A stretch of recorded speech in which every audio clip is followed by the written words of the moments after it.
পাত্তাই পেল না দক্ষিণ আফ্রিকা। ইডেন গার্ডেন্সে টি-20 বিশ্বকাপের প্রথম সেমিফাইনালে প্রোটিয়ারদের 9 উইকেটের বড় ব্যবধানে হারিয়ে ফাইনাল নিশ্চিত করেছে নিউজিল্যান্ড। ফিন অ্যালেনের অপরাজিত সেঞ্চুরিতে 170 রানের লক্ষ্য 12.5 ওভারেই পাড়ি দিয়ে ফেলে নিউজিল্যান্ডে।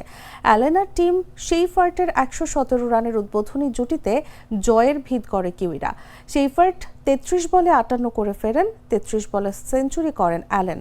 10 বাউন্ডারি আর 8 ছক্কায় 100 রানে অপরাজিত থাকেন তিনি। এর আগে 77 রানে 5 উইকেট হারিয়ে একটা সময় বড় বিপদে পড়েছিল দক্ষিণ আফ্রিকা। সেখান থেকে মার্কো জনসনের 50-তে ঘুরে দাঁড়ায় প্রোটিয়ারা। 8 উইকেটে দাঁড় করায় 169 রানের সংগ্রহ।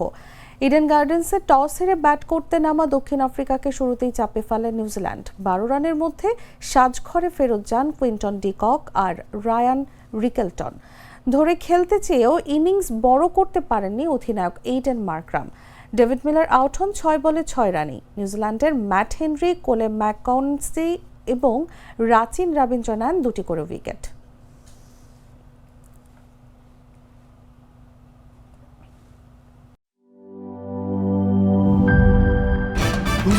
ভয় পাস না, এটা কসমিক ডোজ। শব্দের আরেক নাম কসমিক ডোজ। এর ওয়াল থিকনেস ও রিব থিকনেস বেশি থাকায় এটাকে 50 বছরেরও বেশি। কসমিক ডোজ, নিশ্চিন্তে 50 বছর।